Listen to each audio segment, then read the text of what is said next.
Abra sua Bíblia em Lucas capítulo 15. Nós saímos de uma série de Apocalipse, desde janeiro que nós estamos no livro de Apocalipse, e agora nós vamos começar uma série nova. O nome da série é Menos Religião, Mais Jesus.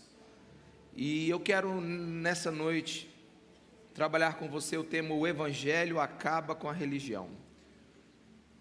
E eu quero ler com você Lucas capítulo 15. Diferente de Apocalipse, que é um mar de mistérios e textos complicados, nós estaremos trabalhando com textos muito conhecidos, porém com verdades profundas. E eu oro para que o Espírito Santo nos troque a lente dos nossos olhos e nós consigamos ver Jesus como Ele é e as pessoas como elas são. Porque muitos conhecem religião, mas ainda não conhecem Jesus. Muitos conhecem regras, cerimônias, mas não conhecem o Evangelho.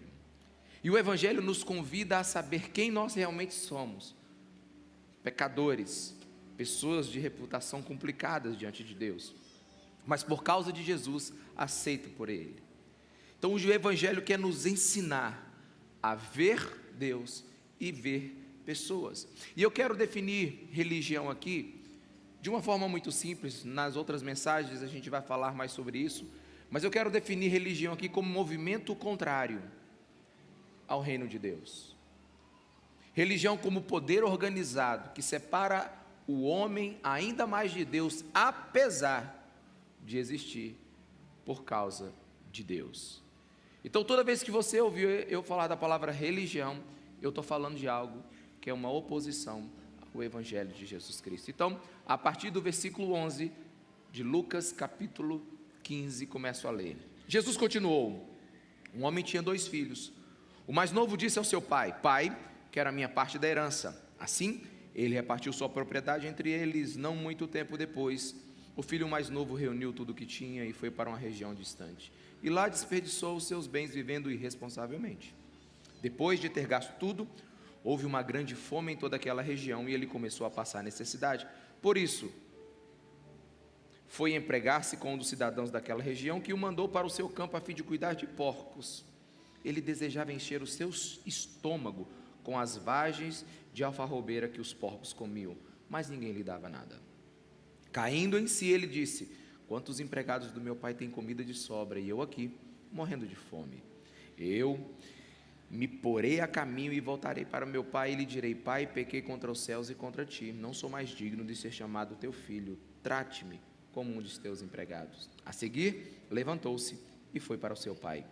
Estando ainda longe, seu pai o viu e, cheio de compaixão, correu para seu filho e o abraçou e o beijou. O filho lhe disse: Pai, pequei contra os céus e contra ti, não sou mais digno de ser chamado seu filho. Mas o seu pai disse aos seus servos: depressa, tragam a melhor roupa e vistam nele, coloquem um anel em seu dedo e calçado em seus pés, tragam um novilho gordo e matem-no.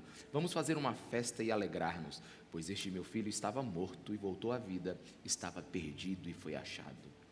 E começaram a festejar o seu regresso.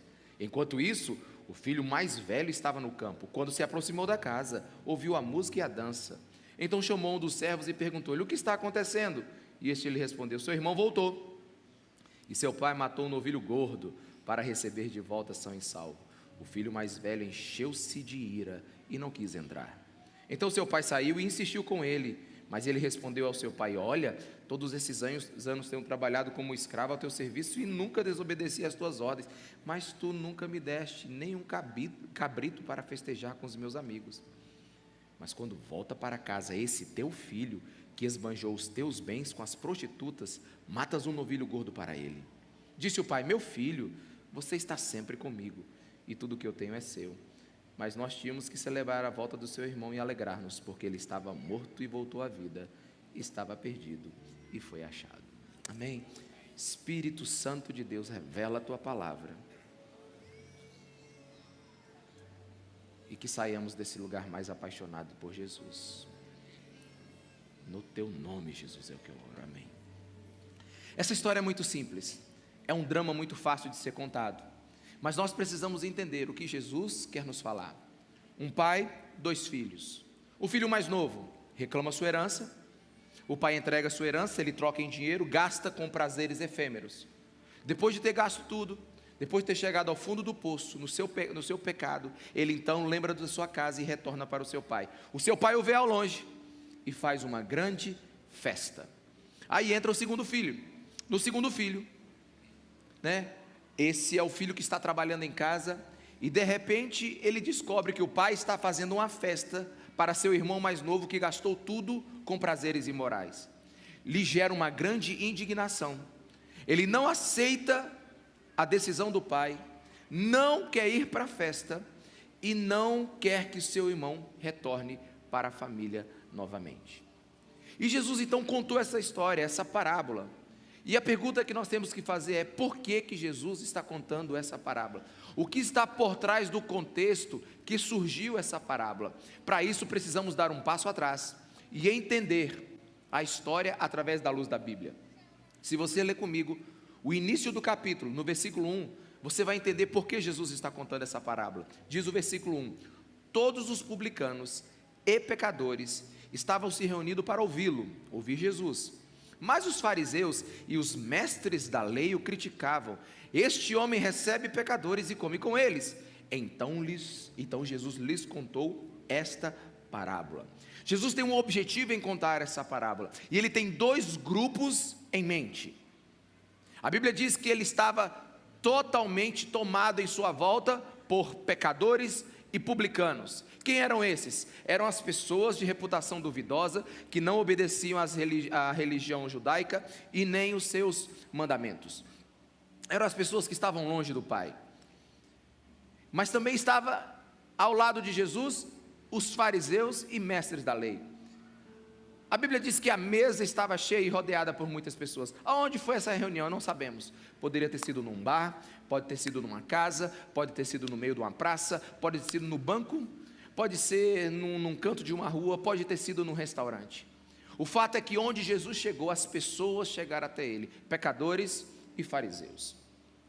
E nessa parábola, Jesus percebe nessa ocasião, que os fariseus começam a reclamar com ele assim: como é que ele come com esse tipo de gente?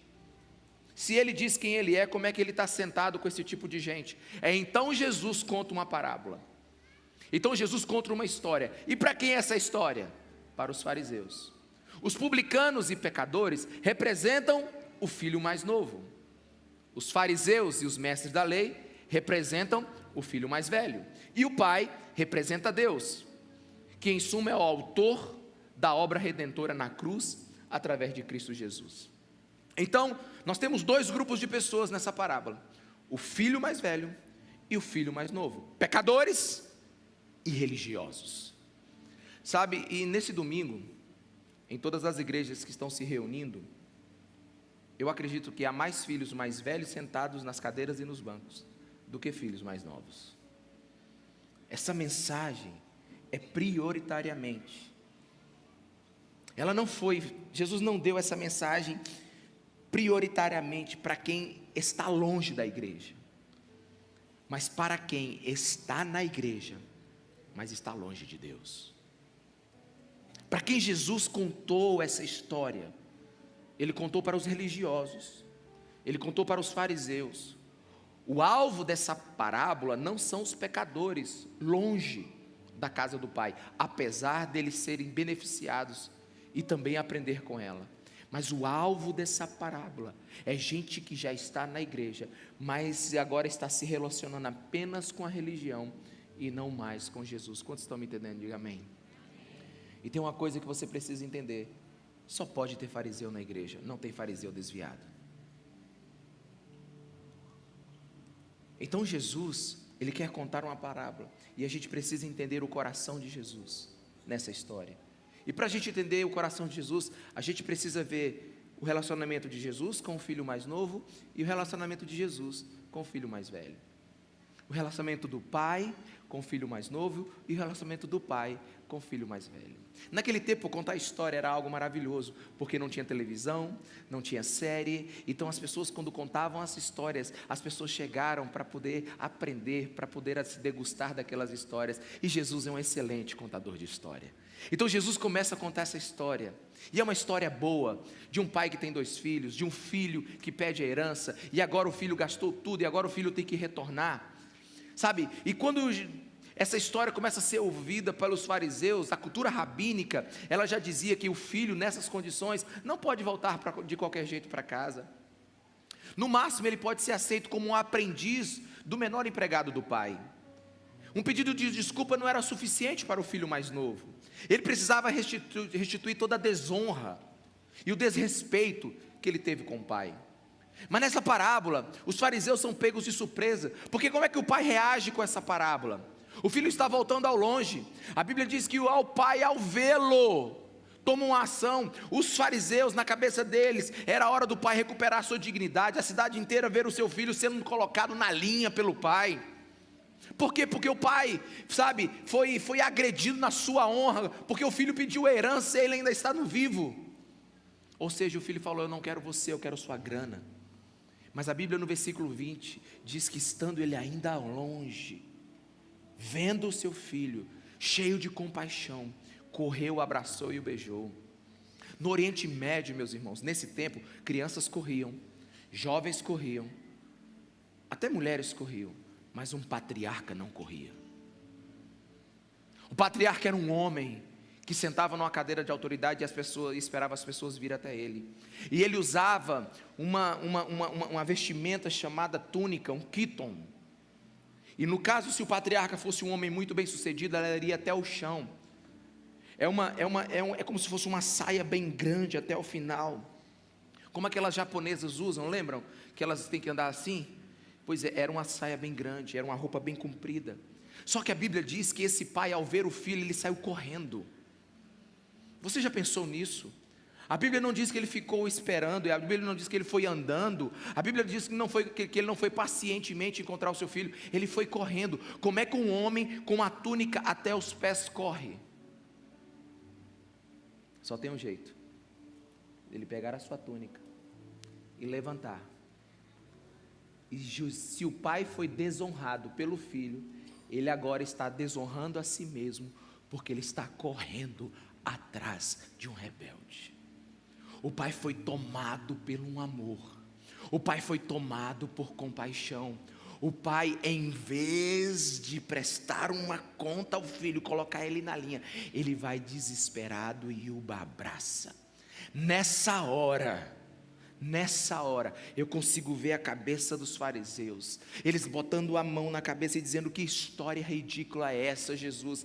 Esse rebelde, ele tem que ser punido. Mas não, o pai traz ele, bota um anel no dedo, bota uma roupa nova, chama o DJ PV, faz uma festa, bota, sabe, uma picanha, mata um boi bem gordão, com a farofa de bacon e pão com alho, aleluia, né? E ele está ali, sabe, ele faz aquela festa, e os fariseus começam a ficar indignados, porque como é que pode o pai cuidar de um pecador dessa maneira? Mas não foi só isso que aconteceu. O pai não tinha só um filho, ele tinha 2. E agora que ele recebeu o filho que fez tudo errado, e agora ele trouxe o filho para dentro de casa, fez a festa, ele tem que lidar com o segundo filho. Qual filho? O filho mais velho, que está voltando do trabalho. Um está voltando do chiqueiro e o outro está voltando do trabalho. E esse que está voltando do trabalho, depois de um dia duro, suado, cansado, ele começa a ouvir uma música. Aí ele começa a se perguntar: de onde é isso? Aí aparece um criado, ele diz assim, um empregado está fazendo, diz: o que está acontecendo? Ele diz: nós estamos na festa, é só você que está trabalhando hoje. Ele diz: que festa? Seu irmão voltou. Como é que é? Aquele pecador, aquele rebelde, voltou. E o pai fez o quê? Matou aquele boizão, sabe? Aquele boizão, o maior. E nós estamos lá na festa, só está faltando você. E ele se recusa a entrar.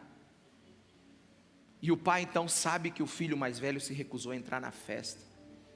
E vai atrás do filho, mas o filho insiste em não entrar. O filho não aceita a festa.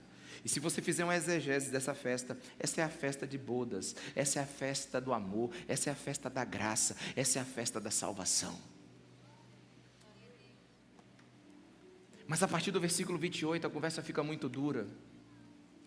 Porque o filho mais velho, além de não querer nada com o seu irmão mais novo, ele vai de contra a decisão do pai. O pai quer os dois filhos na festa, mas esse filho resiste. E daqui para frente nós podemos entender o que Jesus está querendo ensinar aos fariseus. Qual é o ponto aqui? O ponto aqui é que os dois filhos estavam perdidos. Só que é mais fácil ver a perdição do filho mais novo. Por quê? Porque os pecados dele são visíveis, são morais, identificados. Mas o filho mais velho está perdido também. Mas ele está fora do banquete da salvação. Ele tem outros pecados, ele tem outros motivos para estar perdido. E agora a parábola está tudo de cabeça para baixo, porque quem está longe do pai agora não é o drogado e o prostituto, não é o que trabalha. Alguém aqui? Aquele que não consegue sentar ao lado de gente pecadora, embora não seja diferente do irmão mais novo. Quem está longe do pai agora é o que sempre trabalhou, o amante de prostituta salvo e o trabalhador responsável perdido. O filho mais velho está com a cabeça fritando porque ele não consegue conceber uma festa para alguém como o irmão dele. E assim muitas vezes é a igreja. Tem gente que julga os outros só porque o outro não tem o mesmo pecado que ele. Tem gente que julga os outros só porque a forma de pecar do outro é diferente da dele. Meus irmãos, todos nós somos iguais. Todos nós somos destituídos da glória de Deus. Não tem como ser melhor. Jesus está ensinando para aqueles fariseus que estão reclamando porque ele come com pecadores, está dizendo assim: vocês são iguais a eles. A diferença só é o seu pecado. Talvez o pecado de uns é imoralidade, é visível. O de outros é o orgulho, a prepotência de achar que por suas boas obras podem ser salvos. Mas vamos entrar no coração dos filhos. O que eles realmente desejavam? Eles desejavam a mesma coisa. O que o filho mais novo desejava? Desejava o dinheiro do pai. Falou assim: eu quero a minha parte da herança. E como é que ele conseguiu? Com rebeldia. E o filho mais velho? O que ele desejava? Também ele desejava o dinheiro do pai. E como é que ele conseguiu? Jamais te desobedeci. Trabalhei para você a vida toda. Me dá o que eu mereço. Um foi rebelde e o outro requereu pelo empenho. Afinal, ambos queriam a mesma coisa, as bênçãos do pai. E ambos desprezavam a mesma coisa, o pai. O filho mais novo foi direto ao assunto: quero grana, não quero companhia. Mas o filho mais velho, ele foi mais sutil. Versículo 29 diz assim: olha, todos esses anos tenho trabalhado como escravo a teu serviço e nunca desobedeci às tuas ordens. Mas tu nunca me deste nem um cabrito para eu festejar com os meus amigos. Mas quando volta para casa esse teu filho, não é mais nem irmão dele, é só filho do pai, que esbanjou os teus bens com as prostitutas, mata o novilho gordo para ele. Ele está dizendo: eu trabalhei como escravo. Percebe como a religião não gera alegria? O religioso, ele serve a Deus, mas serve a Deus debaixo de uma tristeza, de uma obrigação, de um medo, de uma conduta forçada. E nunca me deste um cabrito para festejar com quem? O texto diz: com quem, meus irmãos? Com os amigos, não é com o pai. O filho mais velho não quer intimidade com o pai. Ambos estão perdidos. Um está perdido porque é muito mal, e o outro está perdido porque se acha muito bom. E a estrada do inferno tem duas pistas. A highway para o inferno tem duas pistas. Em uma vão aqueles que não se arrependem dos seus pecados, e a outra vão aqueles que acham que não precisam se arrepender porque são gente boa. Essa parábola me ensina duas coisas. Eu posso estar perdido porque quebrei todas as regras diante de Deus, e posso estar perdido porque acho que não quebrei nenhuma. Ambos perdidos, Mas uma perdição é mais perigosa do que a outra. O filho mais novo entendeu que estava perdido e voltou. Mas a perdição do filho mais velho, ela é mais sutil, porque ele achava que não precisava ser salvo. Sempre quando eu leio esse texto, eu lembro da história dos meus 3 filhos. Tenho 3 filhos, e para cada um você acha que uma maneira de criar um serve para os outros, mas não serve. E eu tenho um filho do meio chamado Gustavo. Na época nós viajamos, eu não me lembro exatamente para onde, mas era um shopping, estava muito cheio. E esse menino, ele estava andando para um lado, para o outro, e desaparecia. E eu perguntava para a mãe dele, cadê o Gustavo? E ela, não sei, eu que não estou achando. Nós entramos dentro de uma loja, ele aparecia na outra, foi um sufoco. Até o momento que a Jacilene falou para mim assim, você vai acabar com essa viagem, o menino está acabando comigo. Onde é que ele está? Ele só vive saindo. Aí eu dei uma dificuldade, o menino não parava. Desse tamanhozinho, 4 anos, ele gostava de andar assim, ó. Sabe, tinha um cabelo assim, bem compridinho. E ele desaparecia. Eu falei, eu vou criar uma memória nesse menino hoje. Uma memória pedagógica. Falei, Jacilene, aguenta firme, porque agora eu vou ensinar algo para o Gustavo. Ela disse o quê? Eu digo, fica tranquila. Aí eu deixei ele ir. Ele foi embora. E eu fiquei olhando para ele. Ele andando. E vai, aquele toquinho de gente passando pela multidão. E vai, atravessa, e eu escondido atrás de um lugar, escondido atrás do outro, escondi, e deixei. Ele andou uns 3 minutos. Com 3 minutos ele percebeu que ele estava perdido. Ele, pai, ô pai. Aí a Jacilene, vai lá. Eu digo, não, agora que a pedagogia está funcionando. Pai. Aí na hora que ele começou a chorar muito, eu apareci. Tchanã! Ele veio e me deu um abraço, sabe? Aí ele ficou na minha perna o tempo todo.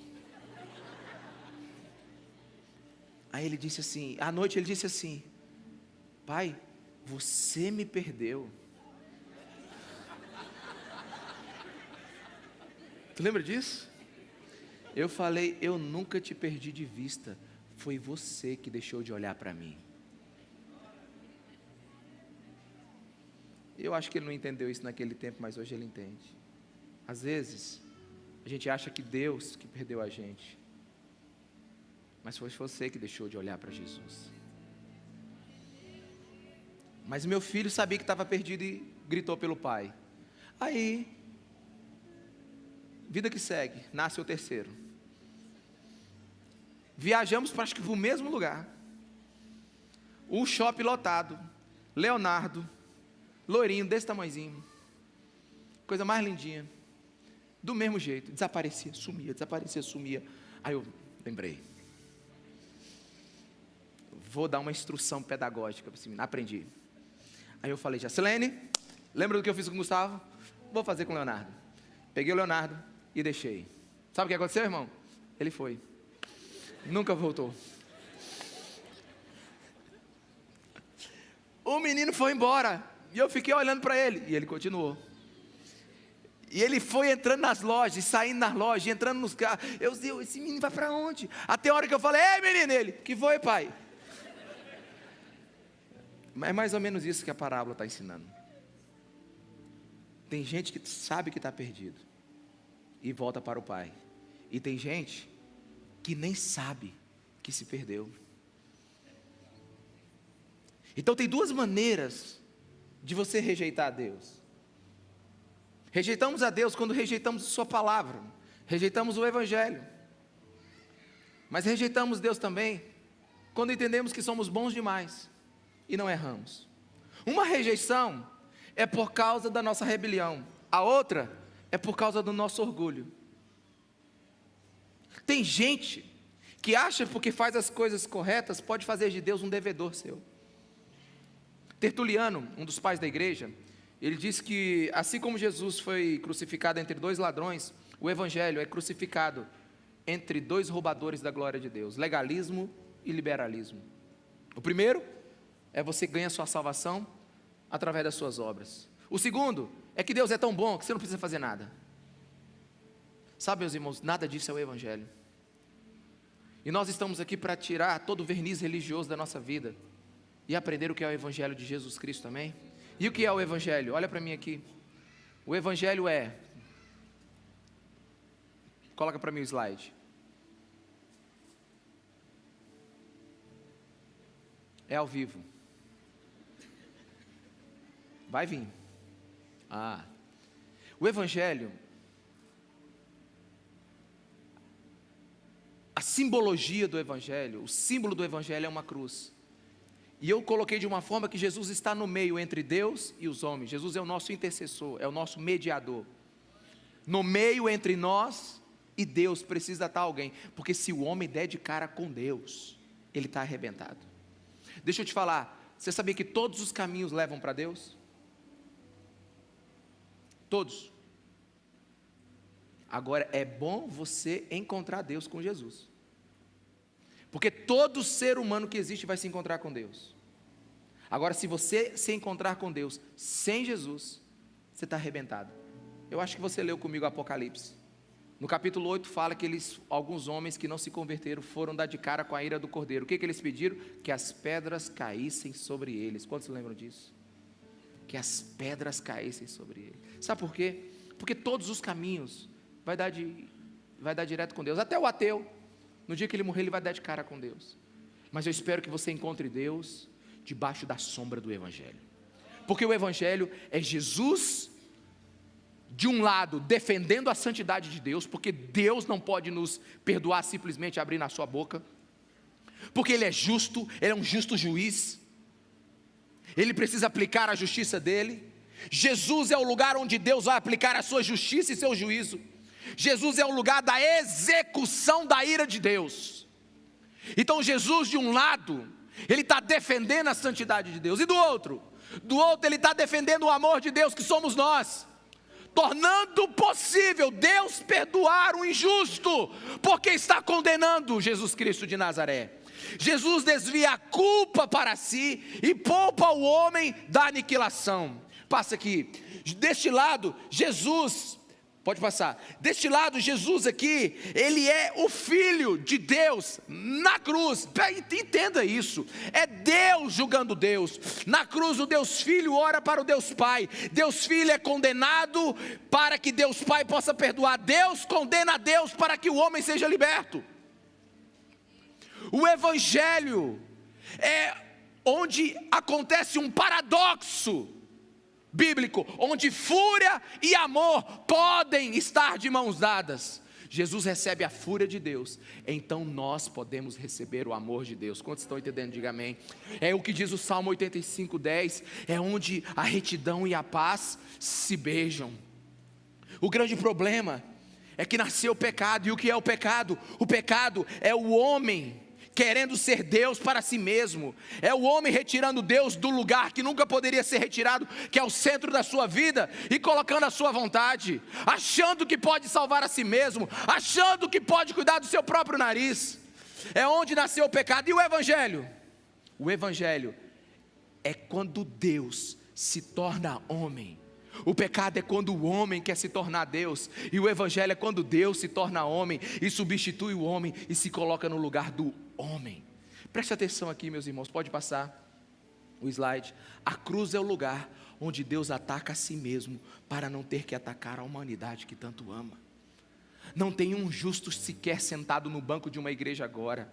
A salvação somente aconteceu porque Deus se sacrifica pelo homem e colocou a si mesmo onde só o homem merecia estar. O pecado aconteceu porque o homem afirmou ser Deus e se colocou no lugar onde só Deus poderia estar. Nós precisamos entender o Evangelho. Não existe um justo sequer. Por mais que você seja um homem de caráter, por mais que você seja uma mulher idônea, você nunca vai passar pela peneira de Deus, porque Deus é santo. Jesus Cristo, Ele foi provado em atitudes e pensamentos. Jesus Cristo passou pela peneira da santidade de Deus, e Ele morreu naquela cruz por nossos pecados. E nessa parábola Jesus disse que os dois filhos estavam espiritualmente mortos. Com a facilidade de você ver a perdição dele, porque até do chiqueiro ele veio. Mas o outro, a perdição era mais sutil, mas é tão devastadora quanto.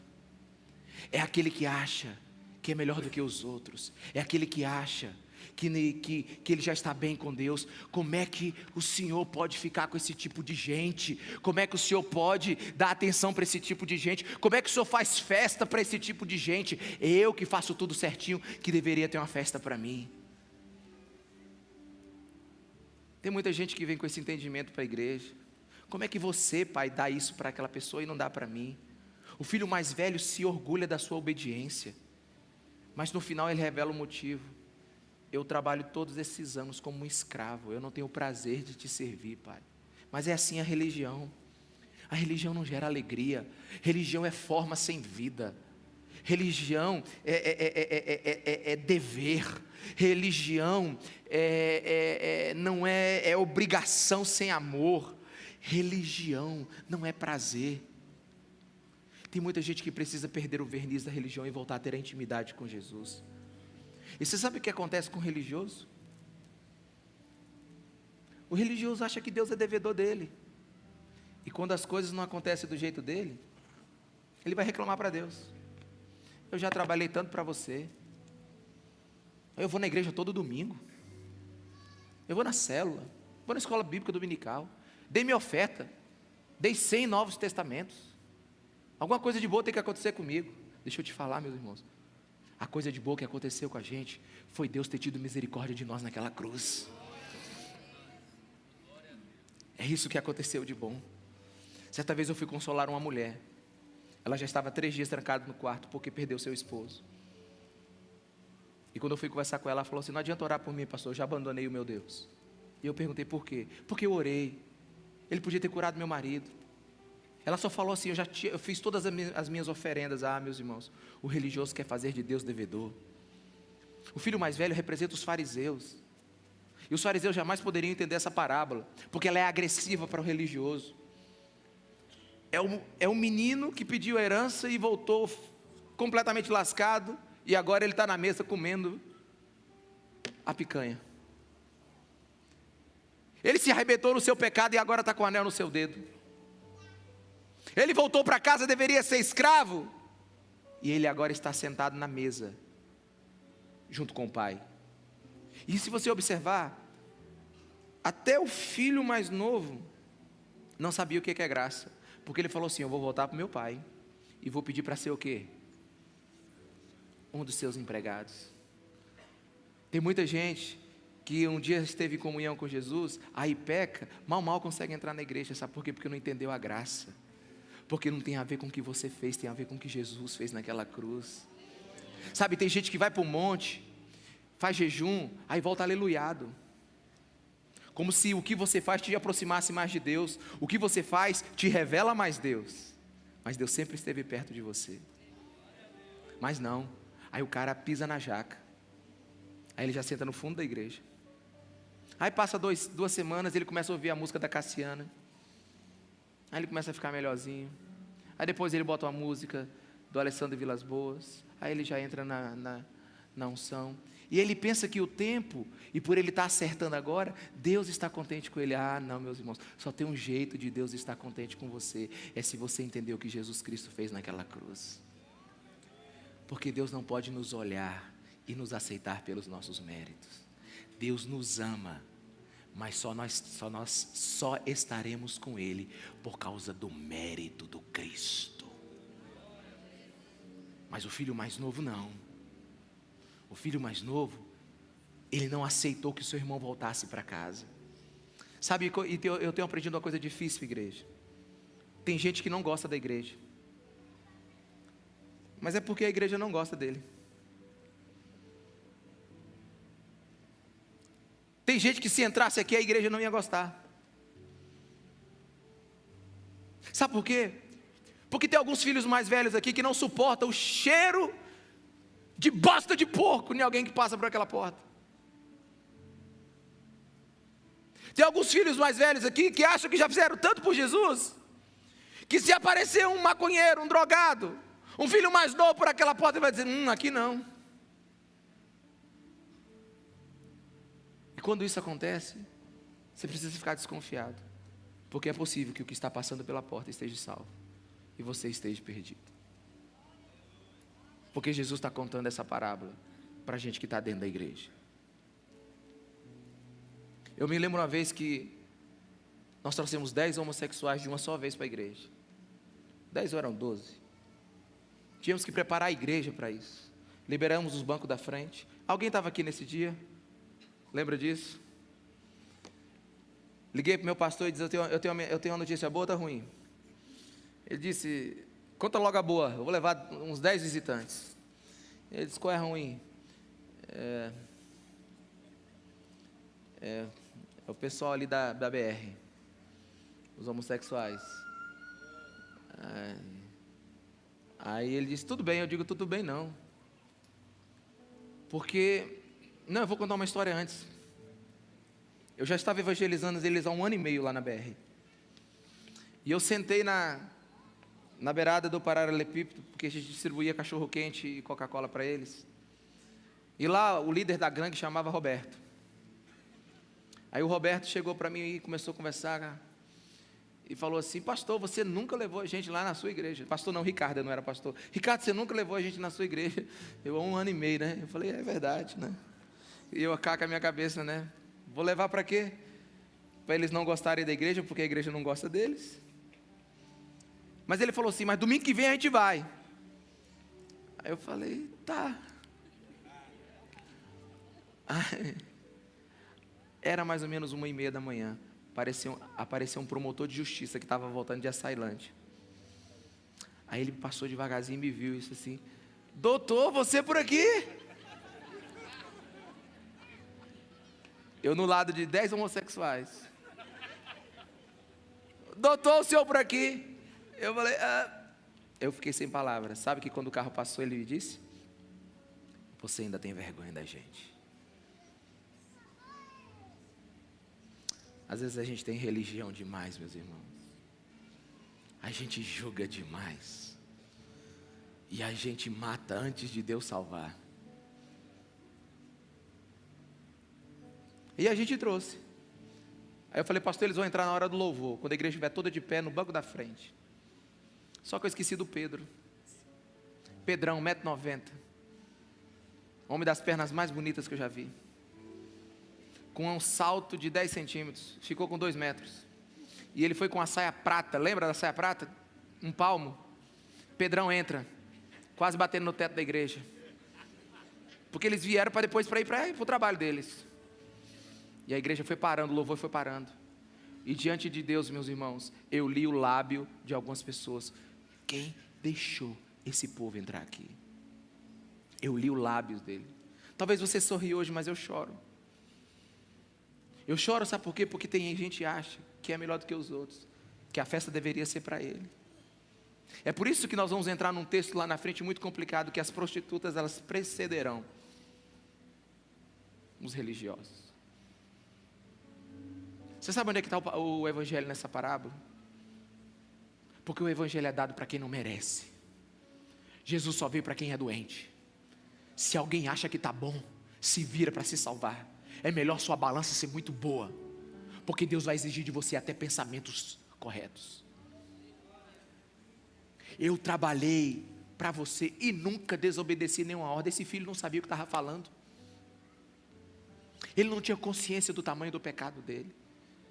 E onde é que eu encontro o evangelho nessa parábola? Pensa comigo assim: se Jesus estivesse contando essa parábola assim, e o filho mais novo pediu parte da herança e saiu e foi para a faculdade de Harvard. E lá em Harvard ele se tornou doutor.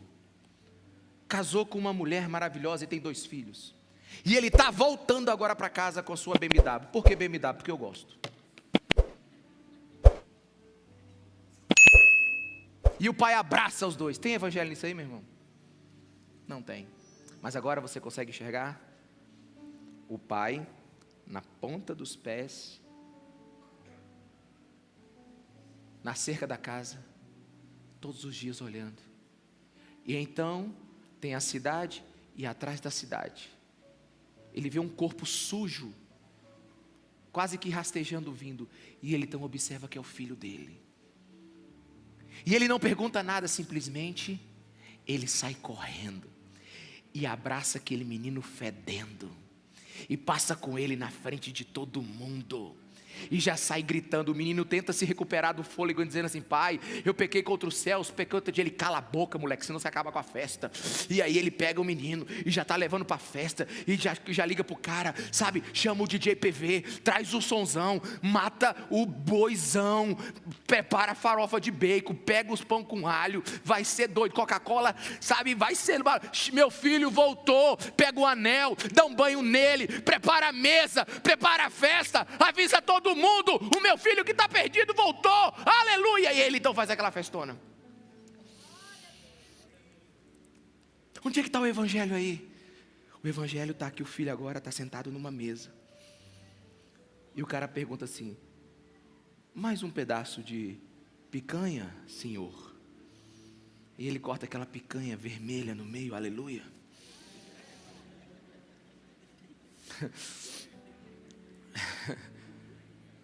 Aí na hora que ele está comendo aquela picanha, ele lembra de onde? Do chiqueiro que ele estava passando fome. E ele diz: eu não mereço comer isso aqui. Aí o pai dele chega assim e diz assim: meu filho, você quer mais alguma coisa? Ele diz: eu não mereço um pai como esse. Aí passa mais um empregado e diz assim: você quer mais uma taça? E ele diz: eu não mereço isso. Aí a festa acaba, ele vai para a cama dele, deita numa cama macia, e lembra que passou já a noite no relento. Ele diz: eu não mereço uma cama dessa. Aí acontece, acorda de manhã o pai: quantos ovos com bacon você quer para o café? E ele diz: eu não mereço. Eu não mereço. Eu não mereço. Sabe o que é isso, meus irmãos? Isso é o evangelho. Ninguém merece. Ninguém é bom o suficiente para que Deus nos dá. Pastor, então é só assim o evangelho? É só a gente, e Jesus vai amando a gente? Não, presta atenção. A religião, ela chega para você e diz assim: seja santo. A religião chega para você e diz assim: faça isso. A religião diz para você: você cumpra essa cerimônia. Jesus diz aqui: vinde a mim todos que estão cansados. A religião diz: façam e vocês serão aceitos. Então a religião é uma prensa. A religião, ela obriga você a viver uma vida que você não consegue. É por isso que religioso é triste. É por isso que o religioso não sabe adorar. É por isso que o religioso não é livre. É porque ele usa a sua força, a sua heróica força, para ser santo e não consegue. Mas o evangelho não. O evangelho primeiro, ele dá o amor de Jesus sobre sua vida. Sabe, imagina aquele pai depois de alguns dias falando assim: e aí, filho, aquele negócio de prostituta, vamos largar? Esse negócio de crack dá não, meu filho. E o filho: pai, é verdade. O filho está vazando de amor, de gratidão, de graça. É isso que transforma o pecador, meus irmãos. Não é obrigação, é amor de Deus sobre nós. Alguns de vocês estão se arrastando para ser crente. Não vai conseguir. Se Deus não lhe der a salvação, você nunca terá. Se a graça não vier sobre você hoje, você nunca vai experimentar o evangelho. Sabe por quê? Porque pregar de um jeito não é o evangelho. Vestir uma roupa não é o evangelho. Discipular alguém não é evangelho. Viver em santidade não é o evangelho. Oração não é evangelho. Distribuir Novo Testamento não é o evangelho. Agora, se tudo isso for resultado do seu encontro com Jesus Cristo de Nazaré, e isso flui do seu coração como gratidão diante de Deus, isso é o evangelho. É por isso que você sabe quem entrega com amor, quem beija com amor, quem abraça com amor, quem prega com amor, quem canta com amor, e quem entrega um Novo Testamento com amor. Sabe por quê? Porque foi alcançado pelo evangelho e não vive uma desgraça de uma religião. E você sabe, a parte do evangelho que funciona é aquela que você entende. E se você é uma daquelas pessoas que tem dificuldade de confessar pecado, se você é uma daquelas pessoas que tem dificuldade de deixar ser exposto o seu coração,